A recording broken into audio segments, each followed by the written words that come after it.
미스터 파퍼스 펭귄스를 찍으려고 합니다. 조금 전에 편집 먹방을 찍어서 이번 영상을 찍는 동안 딸꾹질이나 트림이 나올 수 있으니 양해 부탁드립니다.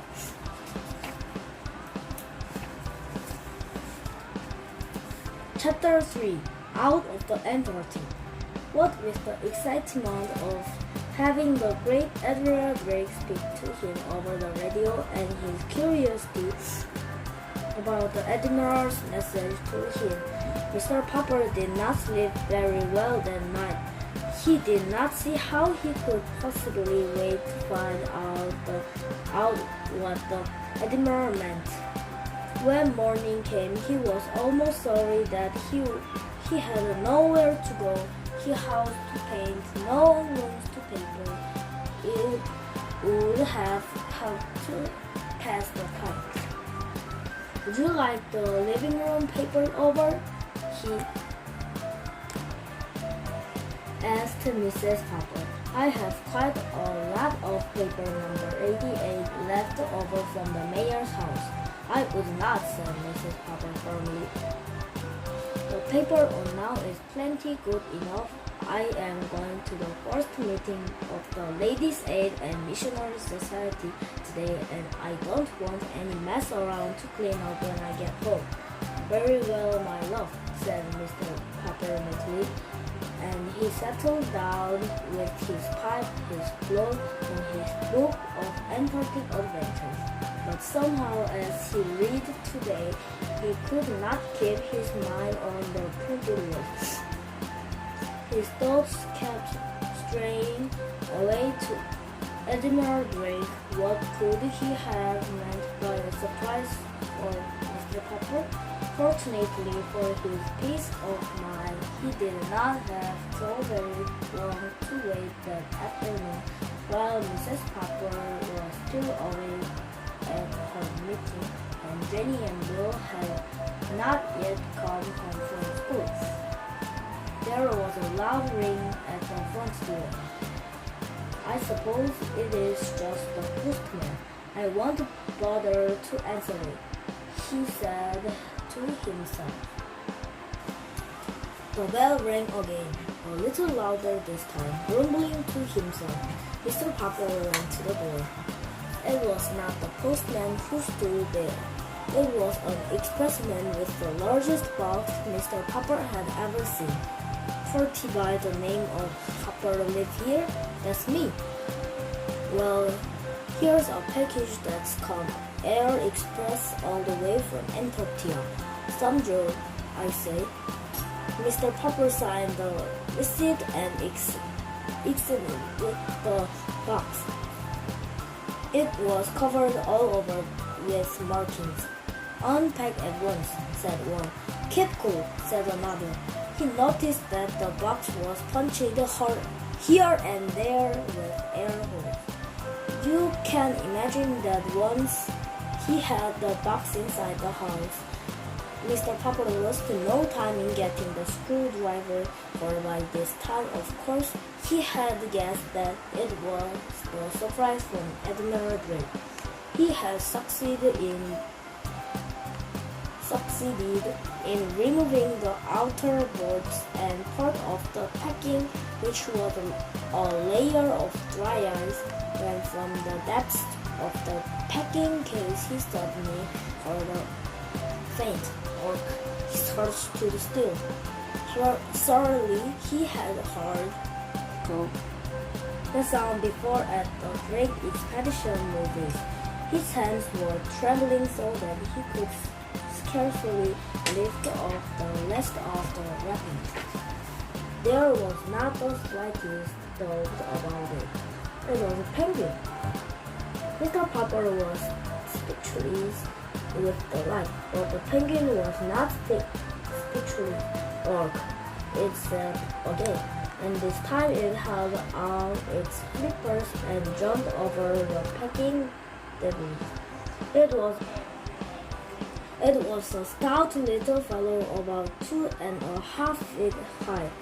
Although it was about the size of a small child, it looked much more like a little gentleman, with its smooth white waistcoat in front and its long black tail coat dragging a little behind. Its eyes were set in two white circles in its black head. It turned its head from one side to the other as first with one eye and then with the other it examined Mr. Popper.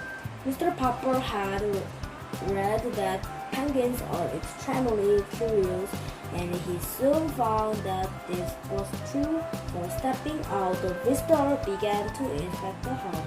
Down the hall,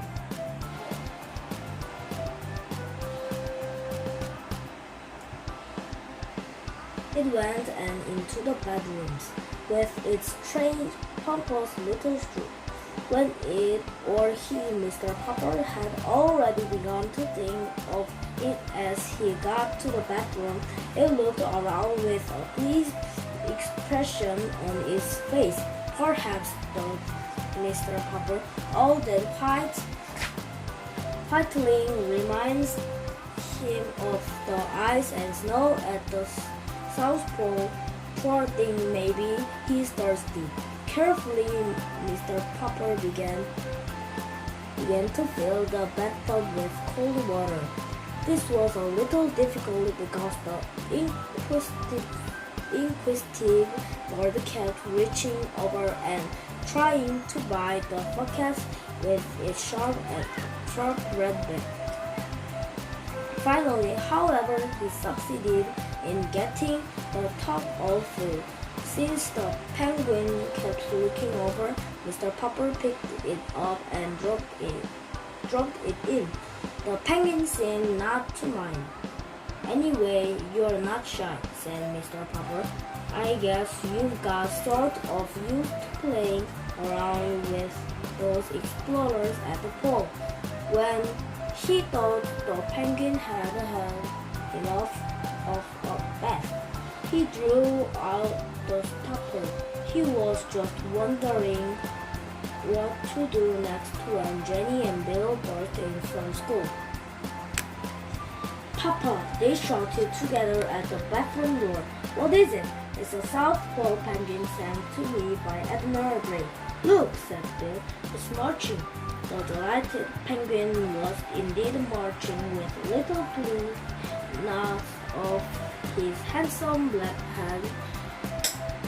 He was parading up and down the inside of the bathtub.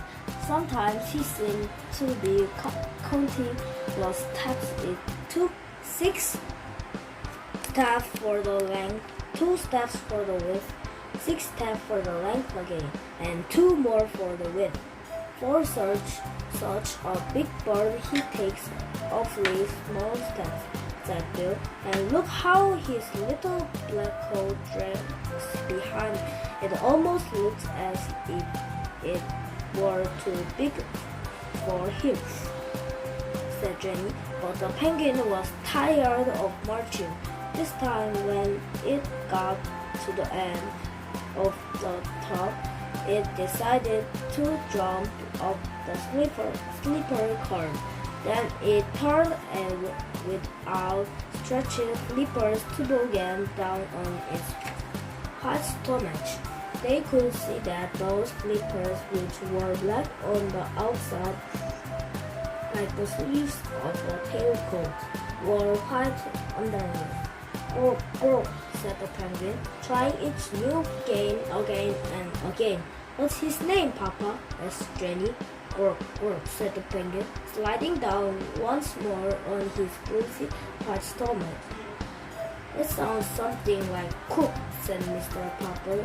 Why, that's it, of course. We'll call him Cook, Captain Cook. 3장을 요약해 드리겠습니다. 라디오가 그에게 한 말에 그를 흥분시키겠습니다. 그는 남극에서 무언가를 준다고 한 것에 호기심이 생겨 그날 밤 잠을 잘 자지 못했습니다. 다음날 아침 한 택배사 직원이 배를 돌렸습니다. 하포 씨는 그 택배사 직원을 성가시게 하기 싫어서 가만히 있었습니다. 근데 다시 또 벨이 울려 살짝 화가 난 상태로 문을 열었습니다. 하포 씨가 사는 곳이냐? 라고 물었습니다. 하포 씨는 그게 나라고 집에 와서 상자를 보니 즉시 상자를 열시고 차갑게 여기시라고 써있었습니다. 그 말을 듣고 파퍼씨는 상자를 열었는데 그것은 펭귄이었습니다. 펭귄은 파퍼씨의 집이 새로 돌아다녔습니다. 그래서 육지에 차가운 물을 받아놓고 펭귄을 놀게 시켜주었습니다. 구독, 좋아요, 알림 설정 부탁드려요. 아 맞다, 댓글도.